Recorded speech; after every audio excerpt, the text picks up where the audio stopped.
says that we are already live in the community.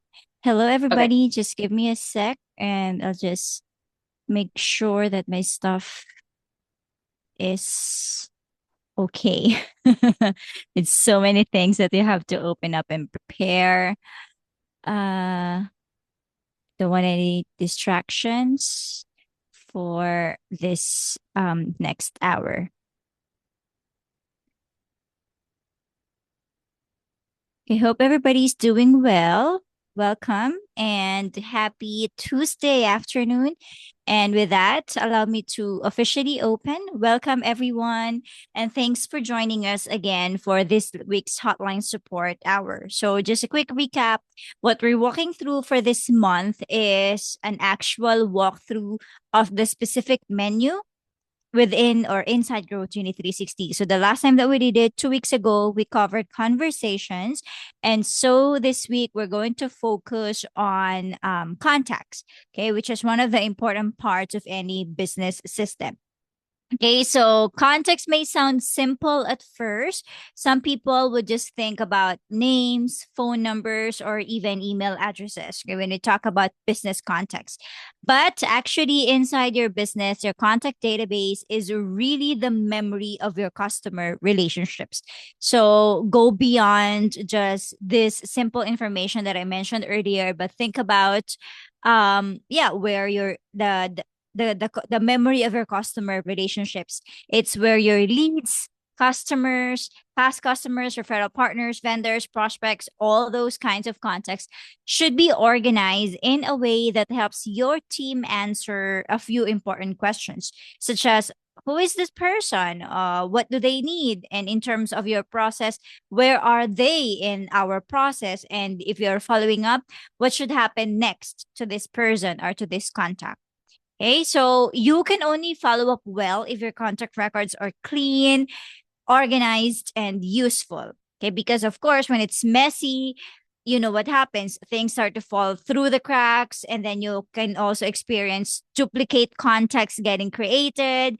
So your teams miss important details, and then your lead groups are getting chaotic. They're not grouped properly, and therefore your follow up messages feel generic.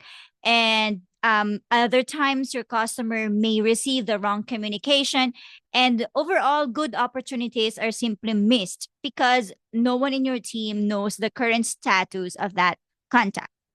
Okay, so today's session is all about making your contacts more useful. And so as we take deep dive into these, Maria will be showing us a demo, walking us through the section for so you understand better and have like a better understanding of this section. We want you to think about your own database. Ask yourself, okay, are the contacts easy to understand? And at this point, if you have people to follow up, do you actually know who needs follow up? Are you actually, another thing to think about, are you tracking the details that actually matter? Because let's also face it, inside Coaching 360, there can be too many details and you might get lost in that ocean of information about the contact. So are you tracking the details that actually matter? And are you keeping things simple enough so that your team can use it consistently? Okay, so the goal is to capture the right information that helps your business follow up or sell or serve or even retain customers more effectively. All right, so let's have Maria show us some good stuff over GoGenie 360's context section. Thank you, Diana. Okay, let me go ahead and share my screen. Can you hear me okay? Yes, I can hear you clearly. Okay, awesome. Hold on, my browser extended. Alrighty, so today we are going to talk about the contacts area, and then I'm also going to show everybody how to use tags to start a follow-up with your clients. So first of all, the contacts area is right here on the left-hand side menu, as you can see. Okay, and then when you click on that, this is what you're going to see. It's going to go straight to Smart List. And just to kind of give you a little bit of a run through, right here is where all your contacts will be. They're usually sorted from last activity, or if you want to have them alphabetically, you can do that as well. Right here is where you get to choose how you sort it. And right here is where you can search for contacts and then manage fields. It's just a matter of what is it showing right here. So when you click on the contact, you'll be able to see all the information, but what are we showing on this page that lists all of the contacts? Alrighty. The import is so that you can import lists if you have those. Like if you have a big list of like a CSV file of contacts, and you can use that to import. And it takes you to another page where you start the process of importing. And then you can also add individual contacts. So if you just need to add one, you don't have to put them in like a CSV file. You can just add it right here. All right. And then we have other options right here as well on the little three buttons: export, restore, manage smart lists, manage duplicates, and settings. All right, so this is if you need to take out any contacts from the platform, and if you deleted something, Virtual 360 will keep some of the deleted data for a little while before it completely gets rid of it. And then I did want to leave this advanced filters for the end, because that is one of the coolest features that we have here at Growth 360. And it is just as simple as it sounds. It's an advanced filter, basically. But there are so many ways that you can filter. So not only are you filtering by company name or by business name, or if they're in the same city, now you have the opportunity to filter through last email click date, last email open date. So if you send out your email campaigns via Birthday 360, then you'll be able to get data of when your clients last opened an email or last clicked an email. So that's one of the best ways to, one of the many ways that you can sort. Many other ways that you can sort, lots of options when they made an appointment. So that's why it's called the advanced filter, because we're not just doing basic filters. We're getting really into filtering actions that your client takes within the platform itself, actions that you take, whether they're in a certain opportunity pipeline, workflows, and all that fun stuff. There's just a lot of ways that you can filter this information. And by filtering, this is how you create smart lists. So we talked about smart lists a little bit, maybe like a few weeks ago. We're always talking about creating smart lists and what that means. So if I'm looking to make a smart list for everybody that works at Growth Genie 360, then I would go and filter by company. Okay. And then I would click is, and then we would do Growth Genie 360. But let me see really quick, because we don't have anybody with that. Here's my testing account, so it's a little bare. So, but that's okay. Okay, so we're gonna put down here Growth 360, and then we're gonna save. All right, so to create a smart list again, we're gonna go advanced. Oh, sorry, we can do advanced filters, or we can do add smart lists. Let's go ahead and talk about adding smart lists. So Growth Genie 360. Okay, and now we're going to sort at the advanced filters, anybody who works in the business. Okay, and then we want to put Growth 360. And then there's the filter, and we're going to apply.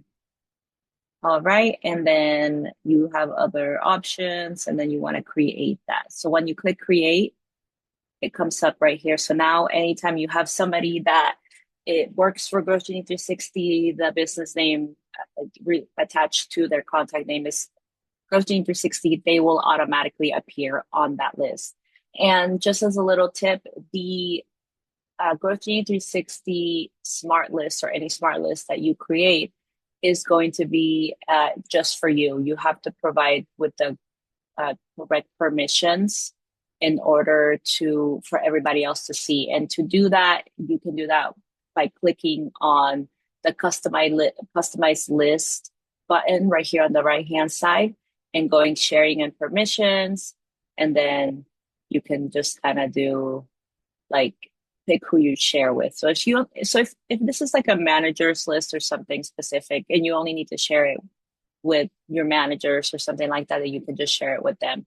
And then, of course, you can also share it with absolutely everybody. So this is pretty convenient. But the reason why it's default just sharing it for yourself is because you might have a list that you don't need to share with everybody. They might be specific to your job, but it's super simple to just share and give everybody else permission. Alrighty, let's see. And if we want to go back to all, we can go back to all and see all of our what's it called? Contacts. Now, let me give you a little bit of a quick rundown. Did you want me to go through all of these as well, Diana? Just kind of talk quickly about the buttons or anything like that. Yeah, just Okay. quickly so that they for those who don't understand those items, Yeah. at least they have an overview. Okay, perfect. So the next button down is bulk actions. And this is something that a lot of people find very, very useful. I myself like to look at it too. And this is where your information goes when you're uploading lists, when you're deleting large numbers of contacts. And what's really cool about this, and I don't have any info here right now, but it'll tell you if while you're uploading a list, if there's an error, it'll tell you exactly what the error is so that you can fix it. So sometimes maybe you didn't add an email and it's just like a name of a person and that's it. Okay, it's not going to upload. So you need to add the email, and if you didn't notice it because it's a huge list, then the bulk actions will tell you, hey, there's an error. One contact was not uploaded, and this is what needs to happen. This is why it didn't upload. So this is a cool way to to kind of keep track of the bulk actions that you do, as well as see if you have any errors. And then we have the button right here that is tasks. And this just kind of gives you a little bit of like a rundown of the tasks that you have or that anybody has. So if you're a manager and you're tracking tasks through the system, then you can view everybody's tasks, like everybody that's assigned to you. All right. And then it'll give you like a little like rundown of what's due today, what's overdue, and what's upcoming. That way you can keep track of your employees, making sure that they're getting things done on time. And then our final menu item is a list of the companies. So we are going to clear that. And it'll give you a list of the different companies that you have. So if you have like a specific company that you work with and you have different contacts within the company, you can add them there and it'll just give you a list of the companies instead of seeing the list of every single contact that you have. It'll give you a list of the company names. Alrighty, and then another thing that you can look at is custom fields, but we can get into that later. But custom fields do also go hand in hand with contacts. Alrighty. So now that we have a little bit more of a better understanding about contacts, let's start our demo. And what we're going to do now is we are going to create a very, very simple workflow that uses tags to make sure that you are following up with your clients. Alrighty. Let's go here to workflows. Okay, since we're going to use tags to create this workflow as the trigger, how we're using tags to start the right follow-ups. Let me show you really quick before we move forward. Right here is the tag section. As you can see, there are no tags. So I'm going to go into this contact and add a tag just to show you how you add a tag. Okay. So a few different ways that you can add a tag. So you either go inside of the contact itself, and just a quick reminder, we did talk about conversations last week. When you click into a contact, it goes into like the conversations area. So right here, you can add a tag and you can search via all of the tags that you have already created, or you can create a new one. We're going to go ahead and create this one, and then we're going to apply it. All right. And you can also go and click this right here. So click one of your contacts and add tags. All right. And let me show you how to do that. Okay, and then action name is just for the sake of the bulk actions area. That way you know what you're doing. Adding tag. Okay, super simple. So now we're gonna add the tags, and that is your second way to add tags. And as you can see right here, it's giving me the progress, and then there's our tag. Another way that you can do is bulk adding tags. So if you're adding everybody, or you need to do like a certain amount of people, maybe it's just test Trish too, and maybe just test help desk that need to be added to that tag, then you can, of course, bulk add just by adding the little tag button right here. Alrighty, so we went into our test client and, or sorry, our test contact, and we added the tag interest consultation. That's going to be the tag that we're going to be working with today. Now we're going to go to our automation section, and we are going to create a workflow from scratch. All right, and then just a quick reminder that you always want to name your workflow. That way you don't forget what it's called and it doesn't get lost in all the shuffle of, you're building up your platform, and you want to make sure that you know the names for everything. You can be pretty like descriptive if you want. So right now I'm going to name it using tags to start the right follow-up. So our trigger is going to be tag added. Okay, and then the filter is going to be tag added, and we're going to pick our tag, and that's the one that we created. Okay, and in this situation, what's going to happen is the tag interest consultation is going to be triggered anytime somebody adds or the tag interest consultation is added. And what that means for you as the agency or the business owner is that you have a client that is interested in your services. Okay, and now we are going to let's see, sorry. Okay, so now that we've added this tag, now we're going to go with our follow-up workflow action. So depending on how you want to reach them, and depending on your business structure, you probably want to send out an email. You probably want to send out a text if you have their phone numbers, and then you want to do a few other things. Okay, so what's going to happen is that we are going to send an email. So now we're going to send an email to the client, and it's going to come from okay, we're going to talk about that. Let's not get ahead of that. Okay, email one from name. Let's do Maria at 360. Okay, and then our from email. Oh goodness, it's going to be from Maria at 360 or something like that. Okay, and our subject is going to be something that you would like. Are you interested? All right, and our message is going to just be something pretty, you get to decide on what it says, but it's basically something that entices your customer to go back and to either complete an order on your website or schedule an appointment on your website. Okay, so whatever your goal is, that's what we're going to do here. So if you're like, hey, and remember, we want to use our custom values.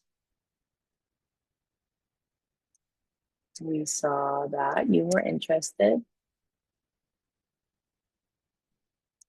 Finish your purchase or something, or schedule a meeting, and then you add the link to your shop or anything like that. Okay, so okay, and then we're gonna save the action.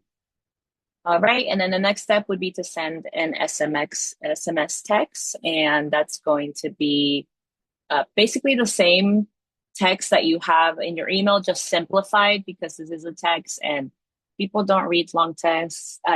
You want to keep it shorter. So maybe you can do like something, hey, this is Maria from First Genie. We saw you are interested. And then super quick what they're interested in, and then your link. All right. You can personalize it by adding their name. So super, super quick. And you can also create a graphic, by the way, and add it as an attachment. Okay, now we're going to save this action. now that we've added the email and the text that go out to your client, our next step is to assign a task. So the purpose of assigning the task is to make sure that your internal, your internal team is following up, that they are reaching out to this client if necessary, and that they are aware that this client is in that interest phase of the uh, of the purchase, I don't know, pipeline. Alrighty, so we're gonna add here, and that's a task, and it's going to notify your internal team, whoever that you add, that there's an internal task. And so the title can be anything like follow up, interest, consultation. Okay, and then you can add all of the information to make it easy on your salesperson. So maybe you add the contact name and their email, and then their phone number, and any other information that you want to have. And then how do you assign it? So we want to assign it to the contacts assigned user, and I'm going to show you here what an assigned user is. So right now, Diana's is not assigned to anybody.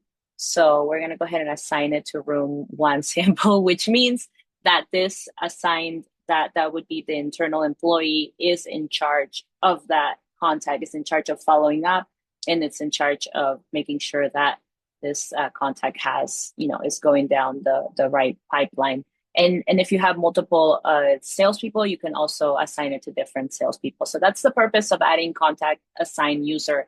That way, the task gets assigned to whoever is assigned to this contact, the owner of the contact. Okay, and then you want to select the due date. So maybe it's 1 day or 2 weeks, I don't know. And then you can do a time, but you don't have to, I'm pretty sure. And then you can also pick stuff like skip weekends. So if you're not really like your team isn't working over the weekends, you can say skip weekends. That way they don't get a task assigned over the weekend, and then it's late by the time they come in on Monday. Alrighty.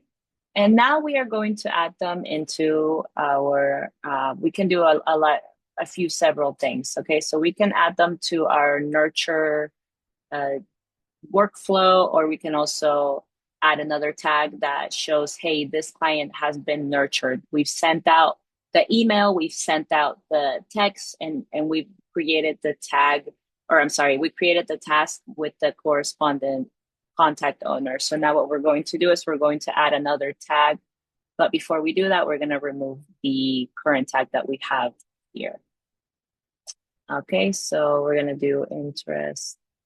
And that's why, this is something that we talked about a lot in our previous sessions, that you do want to make sure that your tags are clean, because if you have a ton of tags, it can get a little bit confusing. So the reason why we're removing this tag is because now that we've done this, this client is no longer in that interest consultation phase. Now they're in the nurture phase, okay? And now we're going to add another contact tag. And nurture, you can do, you can add whatever you'd like. I'm going to go ahead and add this tag because it's simple. And now they're in the nurture phase. Okay. So another thing that you can do is, sorry. So now the next step is we're going to create another follow-up. All right. So another workflow. So just to kind of recap, we added our trigger is going to be adding a contact tag, interest consultation. The steps as follow. Your first step is going to be send an email to the client, send a text to the client, and then create a task for your internal team. After that's done, now they're out of the interest consultation period or phase, and so you want to remove that tag, and then you add a new tag, nurture, because they're being nurtured right now. Alrighty. So our next step is going to be to create another workflow, and we're going to start again from scratch. And we're just going to name it something like using tags to start the right follow-up to. That way we know they're related to each other. Okay, so our trigger is going to depend. Now you have that client, and your purpose is that they schedule a meeting with you. So we are going to go down this fun little list, and then we're going to do customer booked appointment. And then you get to pick which specific calendar. So in calendar, and then you get to pick your assignment calendar or something like that. Okay. So if your purpose with sending out that interest follow-up, emails was for them to create and or to book an appointment with a salesperson, then this is going to be the trigger. If your purpose was for them to purchase something on your website, of course it's going to be a little bit different. So order submitted, and you can add a bunch of filters here. Global product, if it's maybe just one item, then you can do that. If it's any order submitted, then you can just leave it without filters, and that's going to be your trigger. So you don't have to add both triggers here. I'm just showing you, hey, these are the different options that you can have as triggers depending on what your purpose is in sending out those email and texts. All right. So that's going to be the trigger. So they made a purchase, they booked an appointment, and now we are going to remove that tag because remember, we are cleaning up all the tags that we add. That way we don't leave them there and it's not kind of like crowding or filling up the contact. So we're going to remove the tag nurture because they're no longer nurturing. Nurturing. I don't know if that's the word. They're no they're no longer in that nurture phase. Now they've purchased. Now they've completed your cycle, and they are now like an actual customer who has purchased, who has uh, scheduled an appointment, etc. Alrighty. And so that is, let's see. Okay, so now an optional item that you can do is either you remove all those old tags, right? Oh, and you can add another tag that is about like, oh, they purchased or something. I don't know, purchased, booked appointment. You can do something like that, and that way you have a little list of, hey, this is who has purchased, etc. All right. So now I am going to show you. Any questions so far, Diana, or anything that I might have missed that you might want to cover so far? Oh, I think Diana froze. Are you there? Oh, Yep, I'm here. I just turned oh, off okay, the okay. video. Alrighty. So I was just making sure if you want to add anything or uh, might want to We're mention good so anything far. that. Yeah, Okay, perfect. all good so far. All right. Awesome. Thank you. Okay, so we're going to go back to our contacts, and now we are going to show you how to uh, create smart tasks, or sorry, smart lists, or kind of like make lists according to the tags. Okay, so it's pretty simple to what I showed you guys earlier with the business name, but right here is, let me go ahead and add some fun tasks or tags everywhere so that we can um, just kind of do like the segmenting. Okay, and let's see. It's because I keep on not saving it. It doesn't add the tag. Okay. Let's see. Let's add the tags. I was just looking at the community if if there's any questions coming in. So yeah, don't forget that if you have any questions as you watch Maria does the demo, or even if it's not related to this topic, feel free to ask us now that we are live, or even later when you have the chance to watch the recording of today's session. Awesome. Thank you, Diana, for that reminder. Yes, we are happy to answer any questions. Alrighty, so now we are going to show you how to segment depending, based on tags. So I'm not really sure why that didn't take. It's probably still doing its thing on the back end. Yep, it's still doing its thing.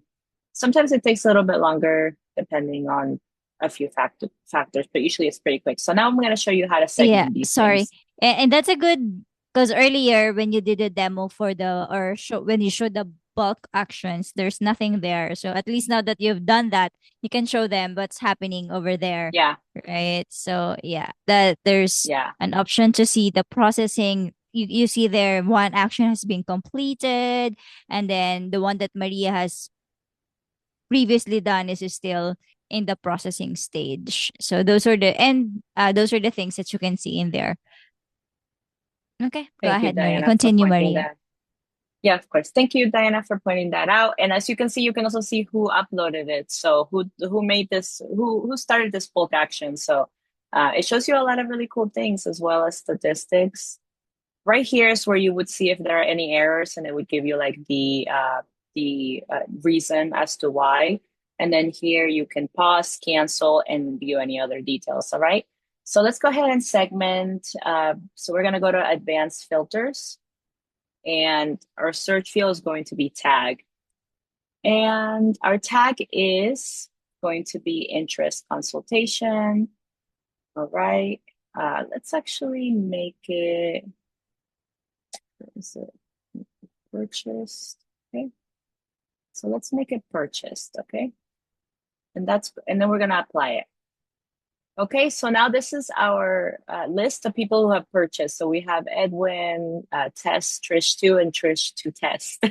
These are the people that have purchased, and this is not a smart list yet. You're just segmenting. You're seeing a filtered view of the contacts. So if you want to save it as a smart list because you want to see from time to time who has purchased, then you just go right here where it says unsaved changes, and then you create and save it as a smart list. Okay, purchased.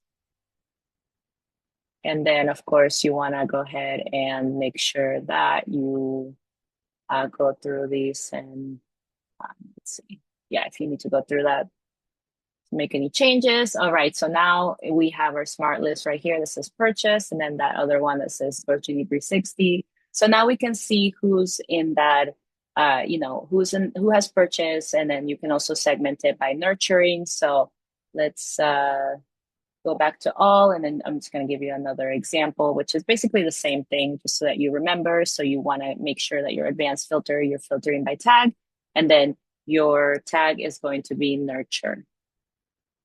All righty. And apply. Okay, right there. And then, of course, we want to make it into our smart list. Okay. All right, and now we have right here at the top, as you can see, we have all of our contacts, but now we have different lists. So this is the list of people who are currently being nurtured, who are being pursued, basically, so they can make a purchase. And then this is the list of people who have purchased, all right? And then just a quick reminder, list will update automatically. No need to add anybody there manually. After you add the primary tag of people who are interested, then everything else is done automatically when you enable the workflow. So don't forget you have to publish it, otherwise it's not going to work. All right. And after that, you can see it'll segment itself into those different lists, and it'll just be, enable you to see who's on what stage. And some common mistakes that we want to teach you to avoid.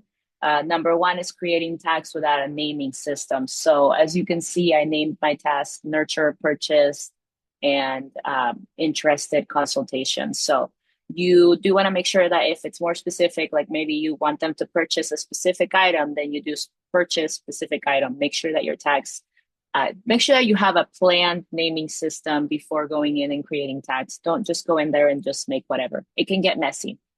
And then number two kind of goes along with that, using several tags that mean the same thing. So you can have somebody go in and create like nurture list, and then somebody else creates the other nurture clients or something like that. And they're the same thing. And now you have multiple tags, and that is not very organized. So make sure that your whole team is aware of your naming system. Number three is you don't want to forget to remove temporary campaign tags. Okay, so if we hadn't created that step to remove the tags, then we would have both tags here. We would have nurture and purchase, and that can get really messy. when you look at it, you're like, okay, well, where are they? Like, are they being nurtured? Did they purchase? That's confusing. So make sure that you always remove temporary campaign tags.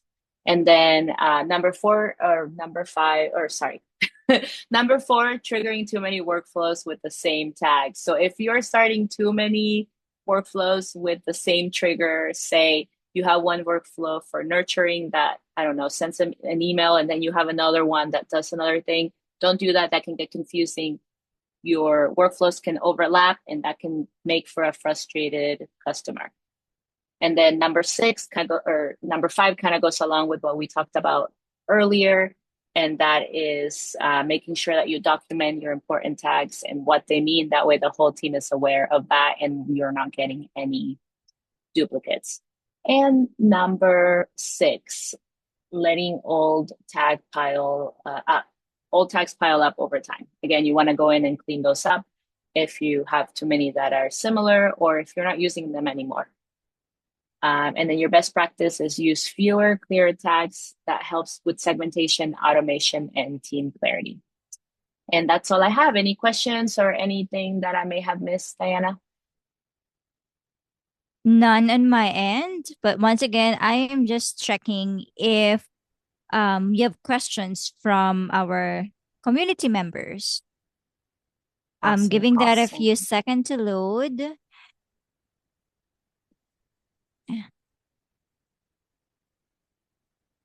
because we're seeing a few viewers right now. And okay. Yeah. Yeah, once again, this is just a reminder if because we know that business owners are busy and we don't have most of them, especially our clients, with us live during sessions. But if you have any questions, you can always use the comment section either of this live video, or for those of you who are following us in our public channels, you can also use whatever comment section, be that in Facebook or in YouTube. Ask us any questions and we would love to answer or give you any guidance about anything related to this topic, or if not directly related, at least questions regarding automation and stuff like that. Okay. So thank you, Maria. Okay, I saw Yeah, of course. myself lagged a bit, but thank you, Maria. That's a really helpful example because what you have shown, that is where the contact record becomes more than just a profile. And with that, it becomes a working tool for the business. So think about it: when notes or tags, status, activity, when all of those kind of information are up to date, then the next step becomes much clearer for your team. If you have a team, or if you're just by yourself, then of course for yourself. And with that, that helps prevent your leads from sitting untouched, or if they're already a customer, it prevents your customers from receiving communication that does not match where they are in the relationship. So we're closing in a bit, but we want to leave you with this takeaway. Your contact database is not just a list of names, but the system that helps your business remember who people are, what they need, and what should happen next. In terms of action you can do right away, start simple. Go to that contacts section, look at the contact information your business actually uses, and clean up what matters most. And in that sense, make sure that your team also knows what to update. Then you can build from there. That's how you can create a system that saves time and gives your team more clarity, and avoid those things that we discussed at the beginning, like making that good opportunities not falling through the cracks. Okay, so a quick note as we wrap up. For those of you who will be watching this recording sometime after today, and you notice that what Maria has demoed is or looks different from what is on your own screen, don't panic. That's completely normal because GrowGenie 360 is an ever evolving platform. The system continues to improve, update features, even sometimes layouts and functionality because we want to continue supporting businesses. So while the exact buttons, options from time to time they may shift, the core strategies and systems that we covered will always still apply. All right. So thanks again for joining us for this week's Hotline Support Hour. Give me one more try to check the community if you have any questions. Okay. I'm not seeing any. But yeah, I noticed that I lag when I switch tabs. But anyway, thanks again for joining us for this week's Hotline Support Hour. We hope that this gives you a practical starting point for building a cleaner customer database and, of course, making your follow up stronger inside GrowGenie 360. Thank you so much, Maria. Thank you for those who have joined us live. And from at this point, we're going to be ending the live stream. Thanks, everybody.